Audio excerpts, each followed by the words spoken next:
it was just crazy. Like, that was a very, very surreal experience. How did you feel in that moment? Oh my gosh, I can't even I don't even know how to explain it. I think I was really emotional.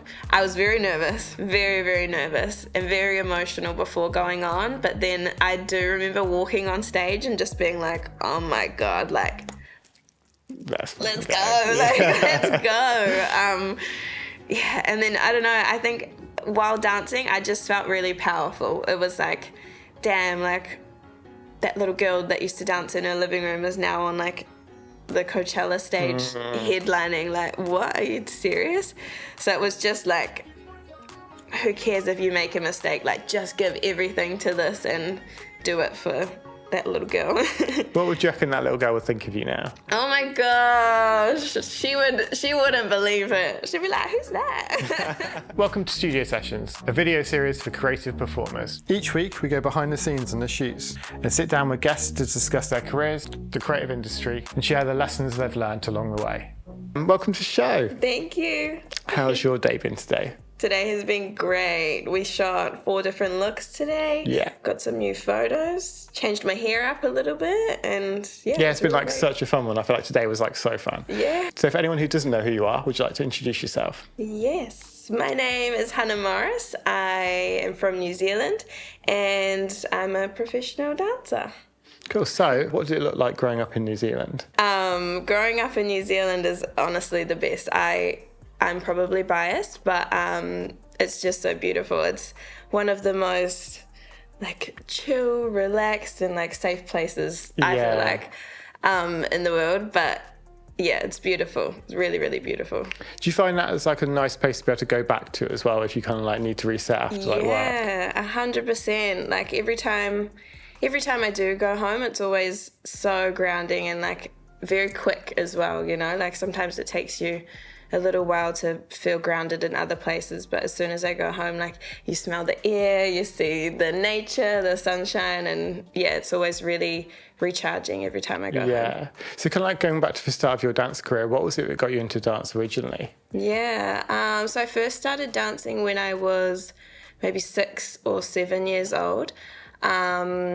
I told my mum I wanted to do ballet, I think, and she took me to a class and I was like thinking it was ballet, and then I got there and it was hip hop and I cried and I was so upset and I was like, where's my tutu? But anyway, I ended up loving it and kind of kept it as a hobby until later years. But yeah, I grew up in a really small town in New Zealand as well, and there wasn't a heap of dancing there. It was very like a low-key thing that you add to like the sports that you play, and things like that. But had a really small group of girls of us in my hometown that really enjoyed it, and we kind of like got together and started teaching each other, and then we made like a dance crew together, and then started entering competitions and things. And then yeah, I suppose as I got older I realized like this was the thing I was feeling most passionate about. And then I think when I was young I was very like sure of the things I liked and the things I didn't like, and so yeah, by the end of my school years, I was like, yeah, dancing is the one that I love most. And like when you were like teaching each other, how are you learning stuff? Were you kind of like online, or like how was that working? Yeah, honestly, I don't know. Like we didn't even have a dance studio when I first, back when we first started. Like sometimes we were like on the street in a, shop window reflection or something, or we were in like a church hall or something like that. We just we just made it work back then. But a lot of YouTube.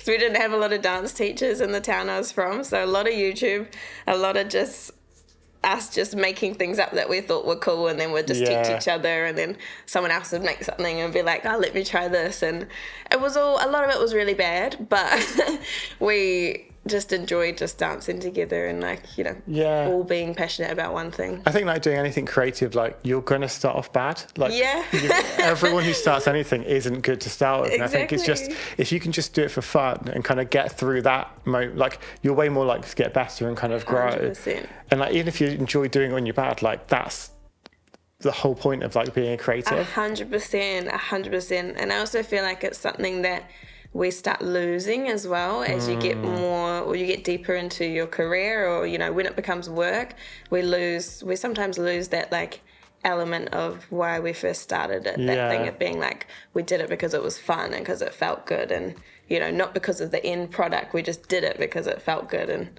we lose that sometimes. Yeah, I think it's like the ability to play, like to just like have fun when there's no, like if you go to a class now, you're like, we're going to go and do this because I need to get better at this, and this might lead to a job. And it's like, there's always that thought in the back of your head of like, this is pushing towards a career move.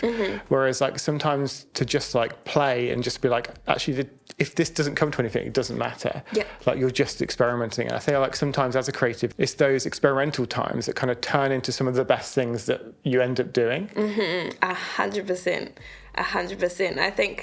I think because you take away that pressure and that again, that element of like having to have a result at the end of it, or like something to show for at the end of it. It's just, there's like a little bit of like purity that comes with doing that, and I think that's so important. Love that. So moving on to the first look from today, what was that? What made you bring that? Yeah, so we have 4 looks today. The first one we did was a little bit more of a sophisticated look, which, to be honest, like I don't know if I'm a sophisticated girl, but I was like, let me get a little clean cut one. So we had like an all black look, very clean, very tight fitting, and I just wanted like some more formal pictures, just to use for something that may, fit along the lines of that. I feel like your hair was really nice for that as well, that kind of like long pony. Yeah, so I've never done a long pony before, and I don't know what made me want to do it. I think because last time we shot, I had my hair out and it was big, and I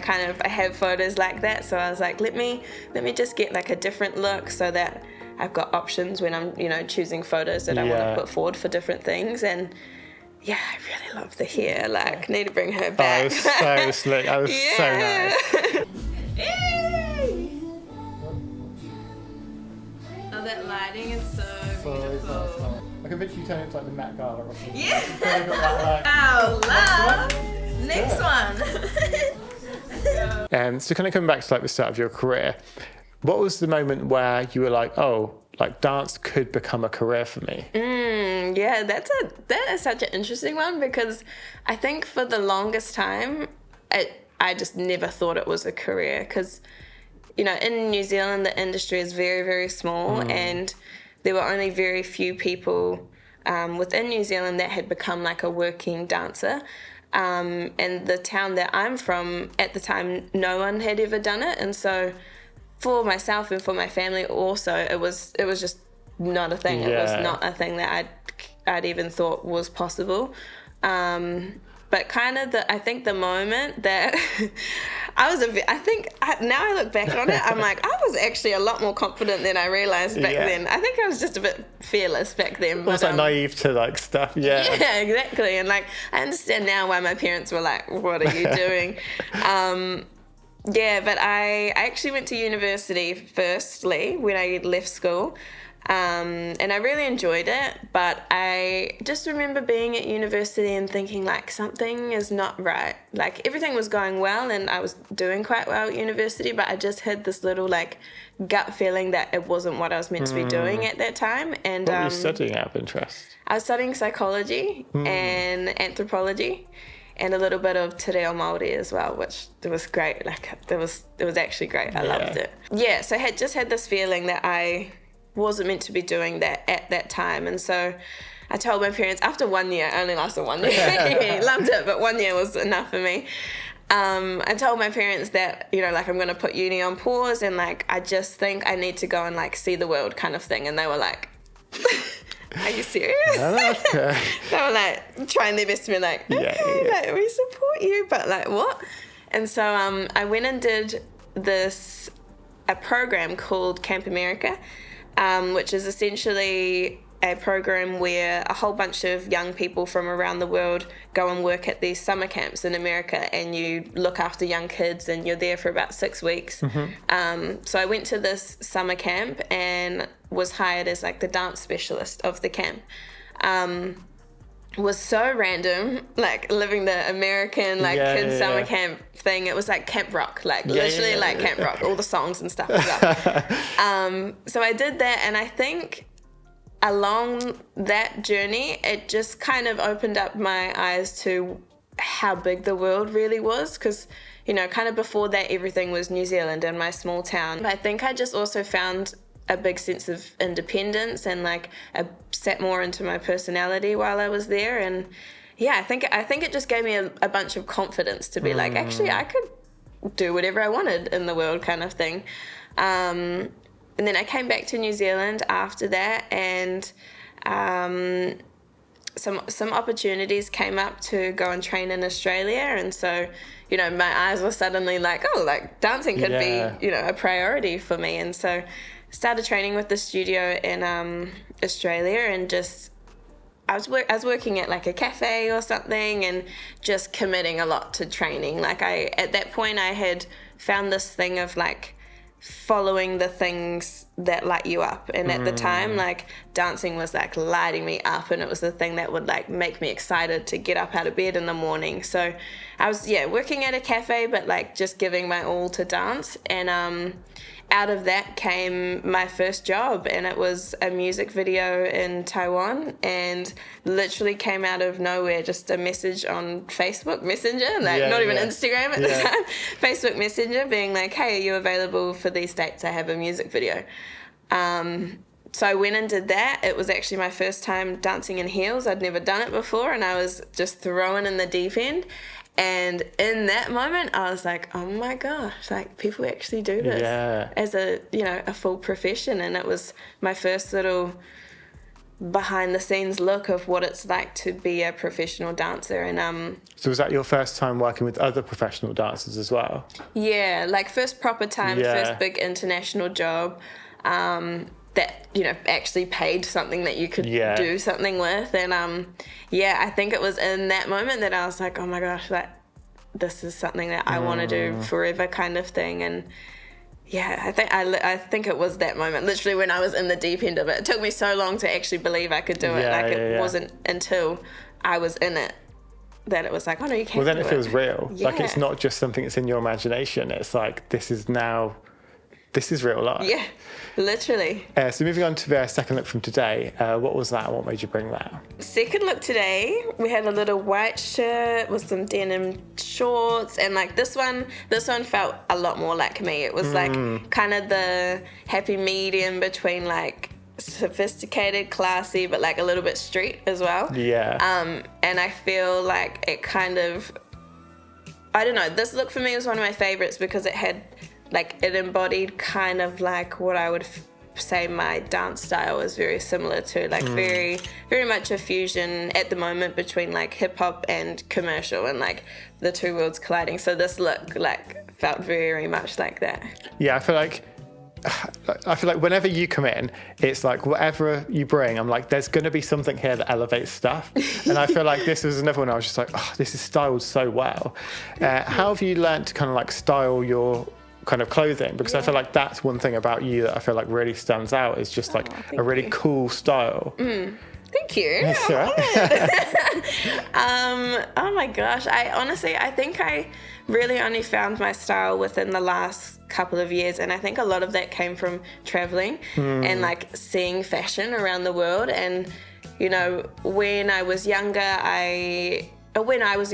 growing up, we didn't have a lot of money, and like clothing was just that thing that you had to have because you got to wear clothes, kind of thing. And so I didn't really have a chance to see like the art behind fashion. And you know, in recent years with traveling and, you know, being able to earn my own money, it was like this thing of like, oh, your fashion and your style is like so important when thinking about your personality. And, you know, it's like a visual expression of your personality. And I think it really did start though from when I was little. Like, we all loved to play dress ups. Like that was my favorite game when I was a kid. Like, would always like force my brothers and sisters to play dress ups with me and things like that. So yeah, I think it started from a very young age, but definitely in the last 2 to 3 years has been a time where I've been able to kind of like sculpt my style a little bit more. And yeah, if anything, it's just a result of me finding more confidence in who I am and sitting deeper into my own personality, I think. Oh my god, I love these. That's a keeper. That's the new profile picture. The little. Instagram best reality. Wow. Yeah. Need that BTS. I've got the water. Expose me to it. So after that first job that you did, and I'm guessing then you came back to Australia then? Yes, yeah. Yeah. How did that then look like I now know this is possible as a career. How did you actually then turn it into a career?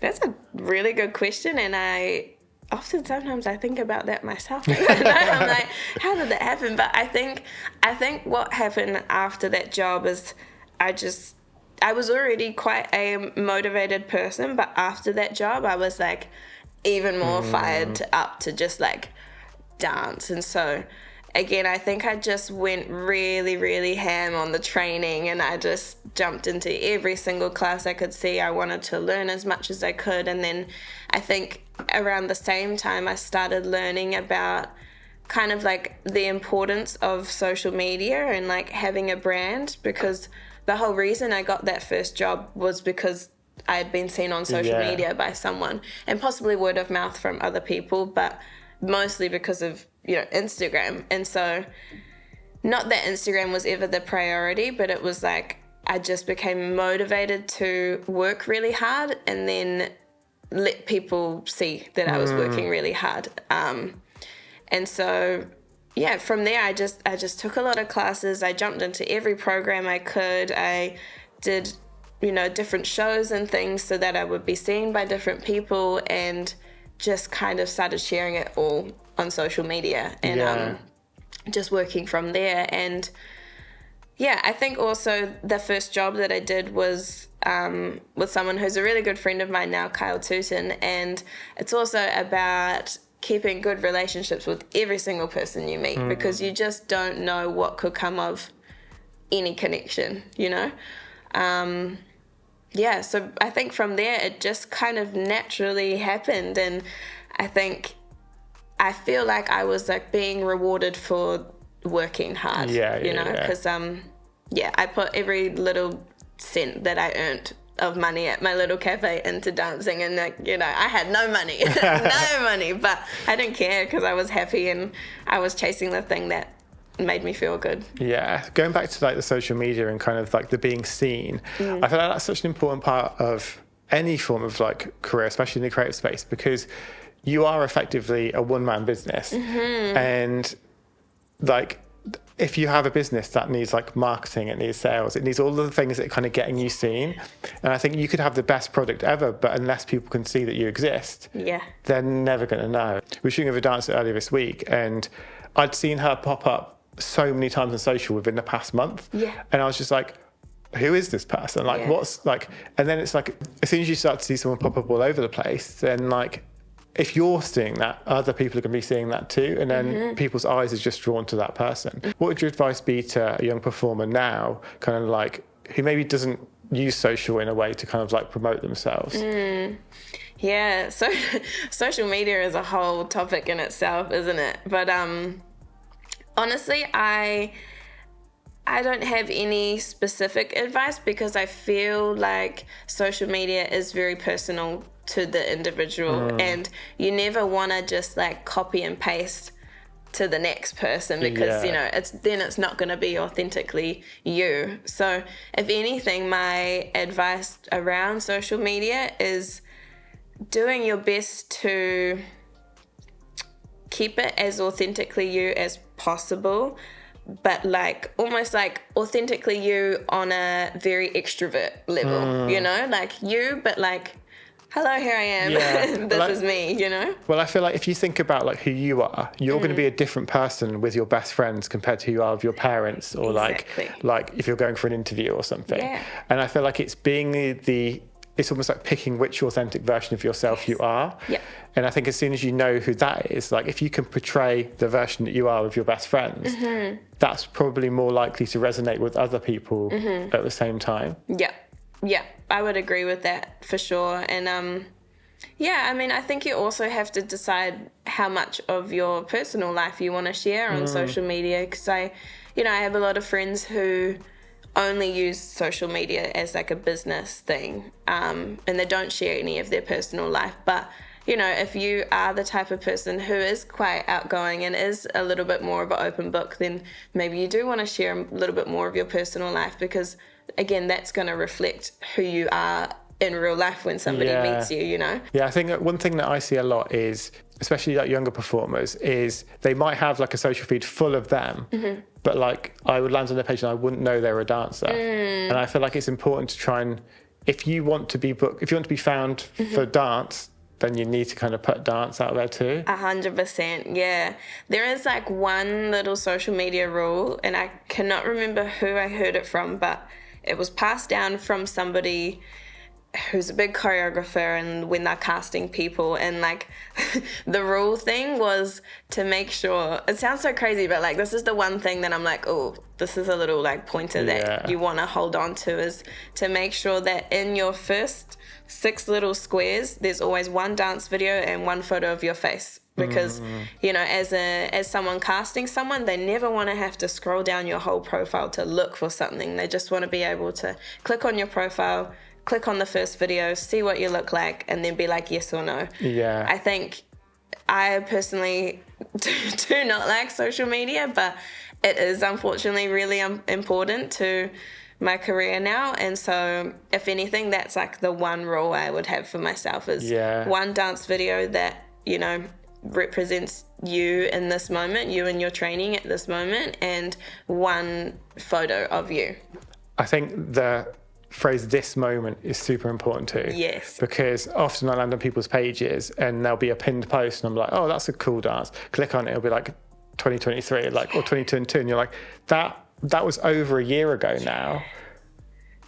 Have you not done anything since? Yeah. And I think if I'm thinking that, anyone casting is going to think exactly the same as well. Exactly. So keeping that kind of like currentness is like super important. 100%. And I think like, even as a professional dancer, I don't think your training should ever stop. Like ever. Like obviously it's hard to find the balance, but I think like training is a forever thing that you should be doing, you know. You're never the best person in the world. Never. And that's an amazing thing, because that's what keeps us going. 100%.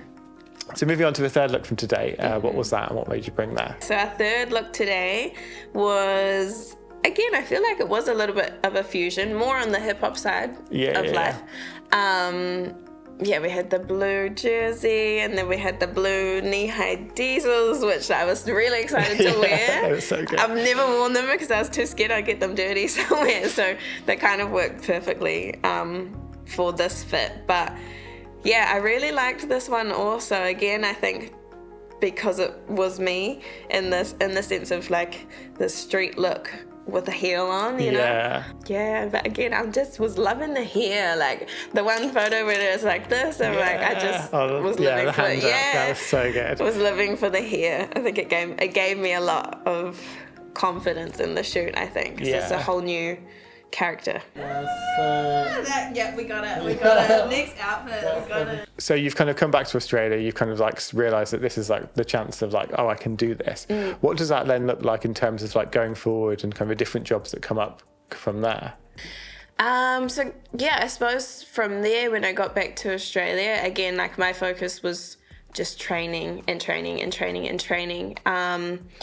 then a lot of the things that came out of that were, again, with the same choreographer that I worked with that first time. So it was, again, it gave me that little like light bulb moment of like, oh, this is really important to keep good relationships with people, because you know it was a nice compliment to be like, you did well on that first job, or you did your job well enough that they want to hire you again. And then, you know, a lot of my work in early days came from him as well, and now he's like one of my best friends, which is amazing. But yeah, a lot of my work came through him, and keeping that good connection. And like as I was working with him, I think I learned a lot about, one, I felt like I was still training when I was working with him, and I was on a job, but like I was training, and I knew that I was new to the industry, and a lot of other people I was working with were not new to the industry. And so I think I went into every job being like, okay, like let's learn as much as you can, like be really aware of what's happening around you and observant, and take note of little things. And not that it was always conscious that I was doing it, but in the back of my mind I was always wanting, like learning as like a little sponge in those early days of just like you've been thrown into the industry with maybe maybe not completely ready for it, so like you got to pull up. And that was very much what it was like in those early days. And yeah, I loved it. I really loved being thrown in the deep end of it all, because I feel like that's the best way to learn. Yeah, I feel like the relationship side of things is obviously like super important as well. Definitely. Like, what would your advice be to someone coming into the industry to kind of help form those relationships with people who are going to actually help you in your career?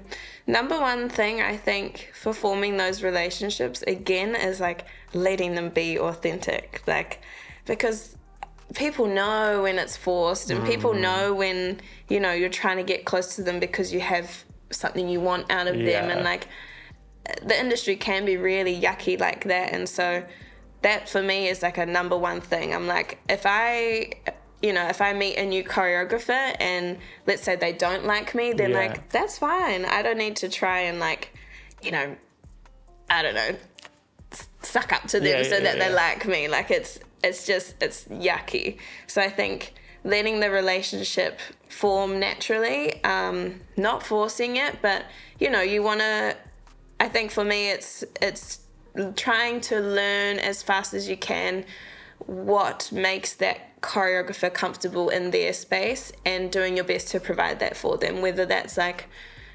adding a bit more fun to the rehearsal space and like joking around, or maybe that choreographer likes a more serious workspace where they want someone to be really responsive to them, or every choreographer is different. So I think for me that's a really big one, is just being really like quick to figuring out what kind of people they like in the space with them.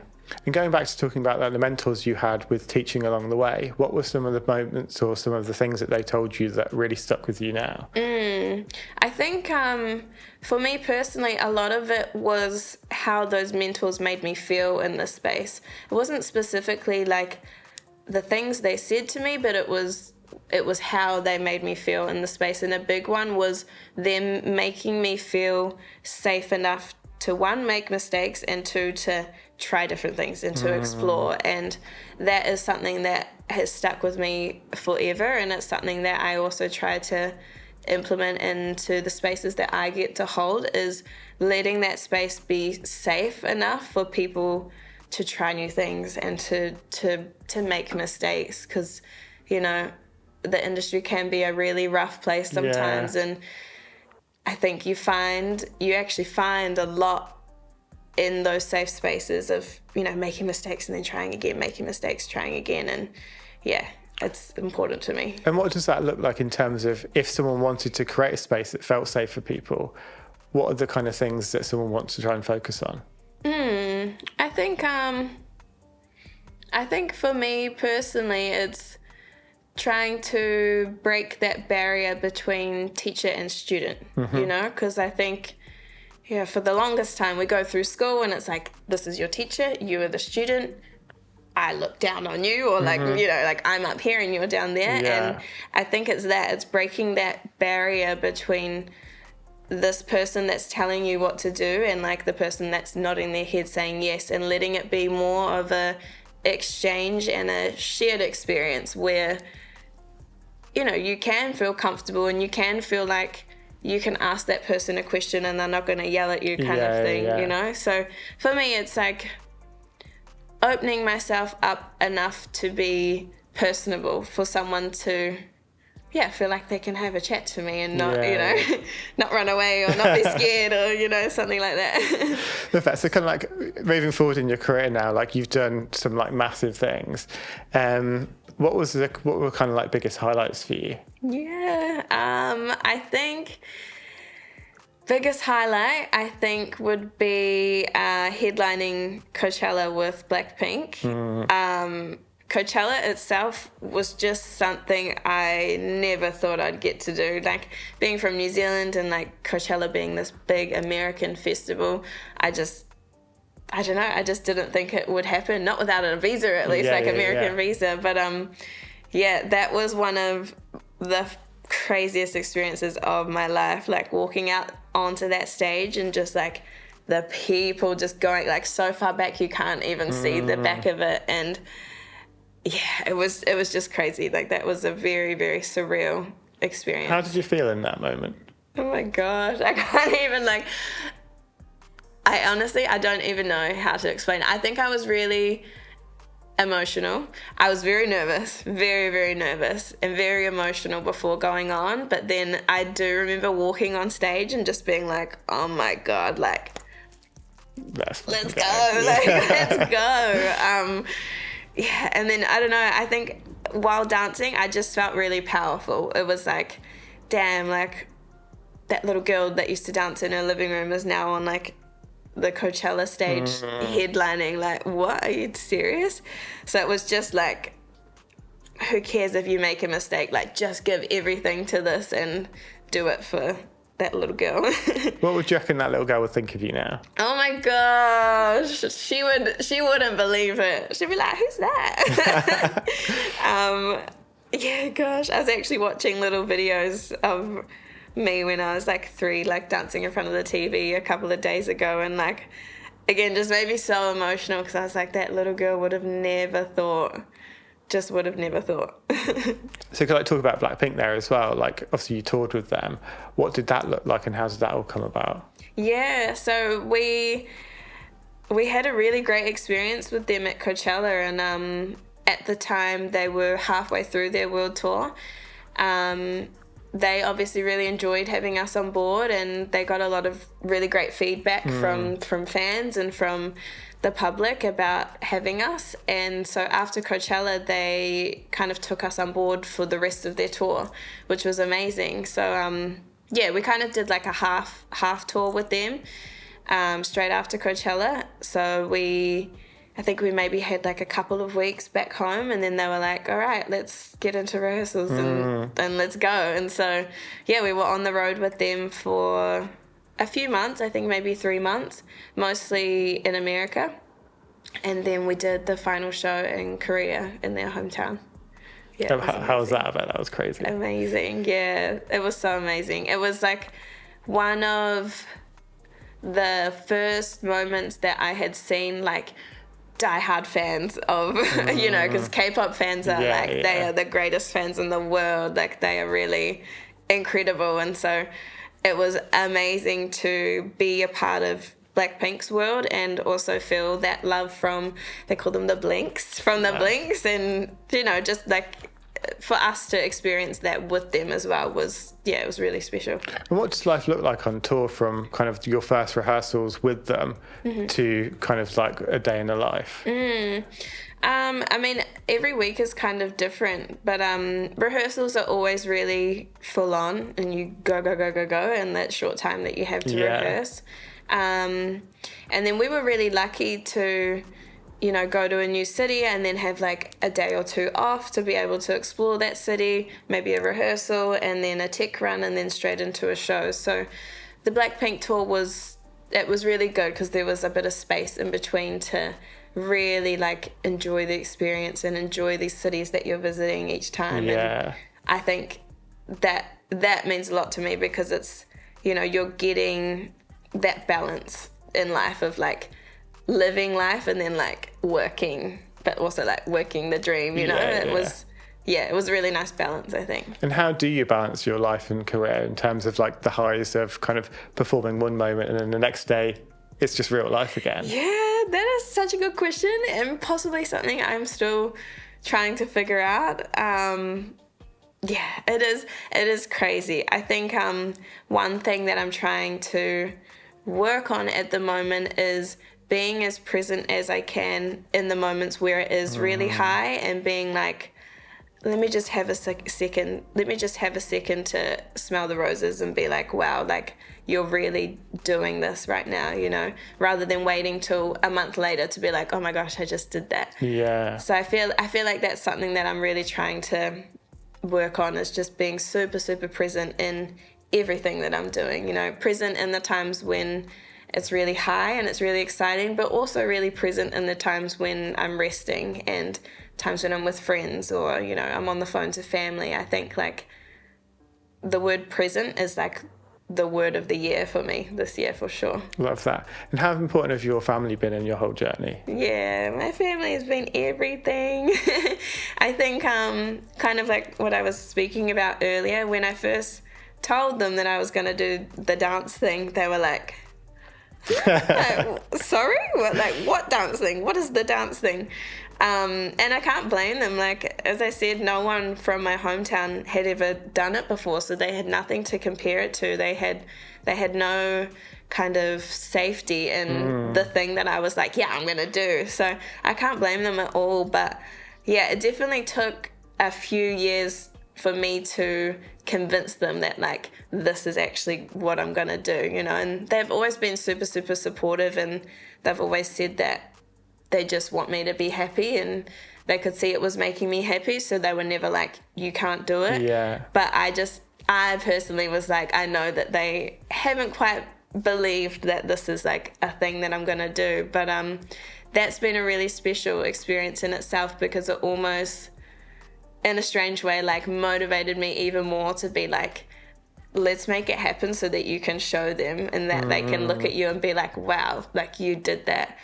And that's been really beautiful. It did take a few years, like I said, to convince them that this is what I was going to do, but I was fortunate enough this year to be able to actually bring them over. I was on a tour in China, and I was able to fly them over to see a show, and it was the first time they'd ever seen me perform live and ever, you know, seen me in my world, and it was the first time I was ever able to welcome them fully into the world that I've created for myself. And it was honestly like one of the highlights of my life, I think.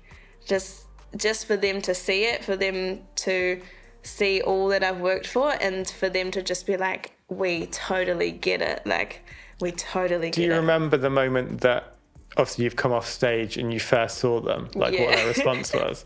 They were just crying, like crying and crying and crying. And, you know, at the start of the show, I remember my brother texting me being like, you've not even come on and mum's already crying. Like, it was just so special, so special. And yeah, just to see all of my family, other than my sister, there together, like for me was just, was really, really special. And I think it was a lot bigger than we had really realised. Yeah. So moving on to the fourth and final look from today, what was that? What made you bring that?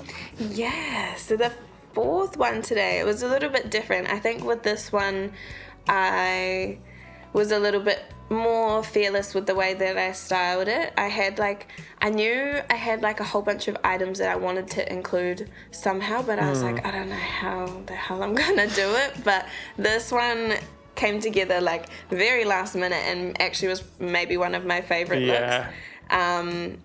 So it had like a long grey skirt, some knee-high boots, and then it was giving like this little hood, like Assassin's Creed kind of feeling. Yeah, it had that kind of vibe to it. Yeah, and I really loved it. It was something that I was like, ooh, a little like note for later. Can wear this at another time.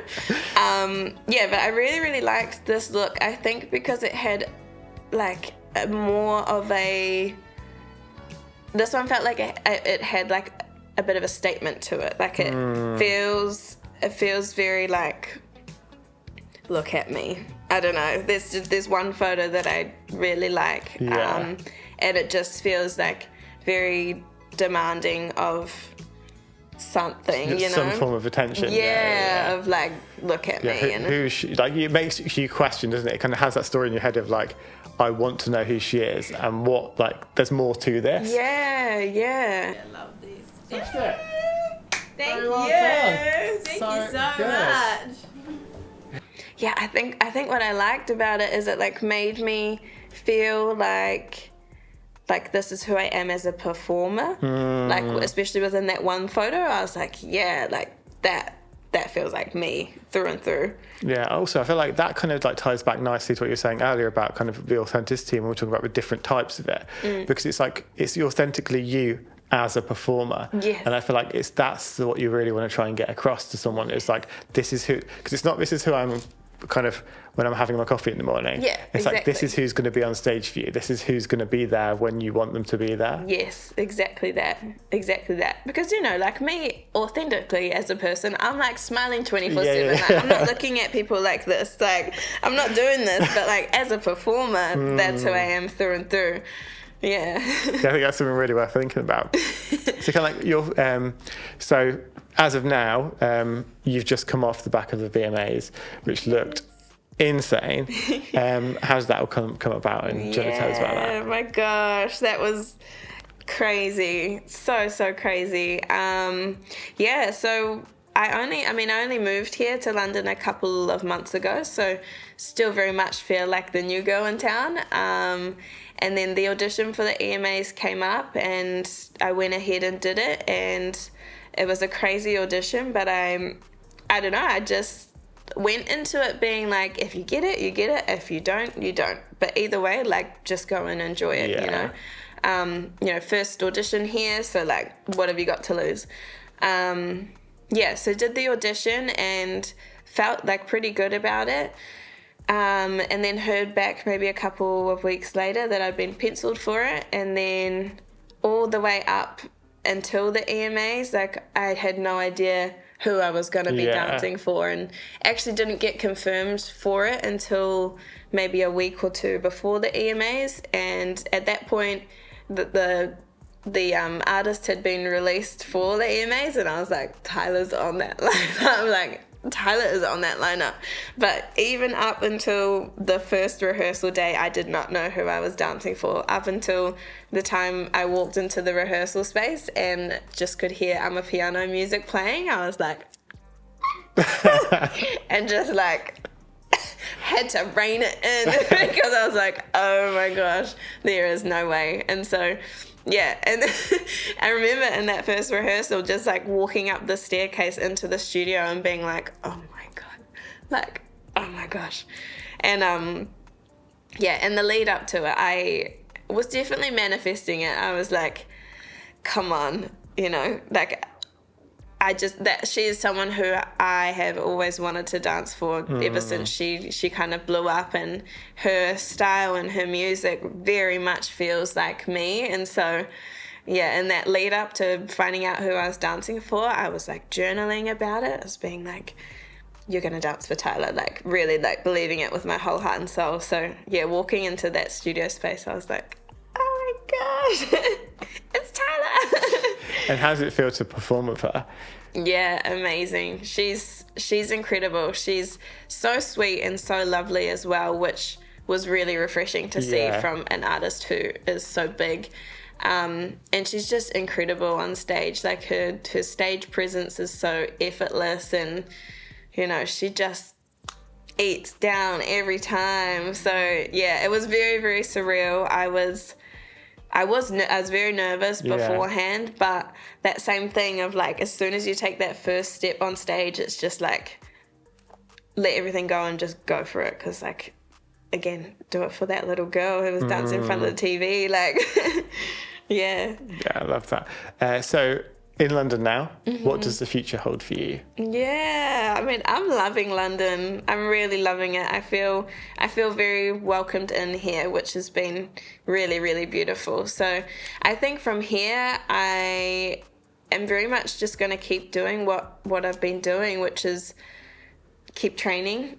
I'll never stop training, and just kind of keep, if anything, developing my brand and who I am as a artist. But you know, that for me also just comes from looking after myself as a human as well, and experiencing things as a human outside of being a dancer, you know. So yeah, I think it's that balance of working on myself as a creative and as a dancer, and you know, as a brand, but then equally putting that time and energy into being a human and just like doing human things and seeing the world and experiencing the world, because all of that for me adds so much to me as an artist as well.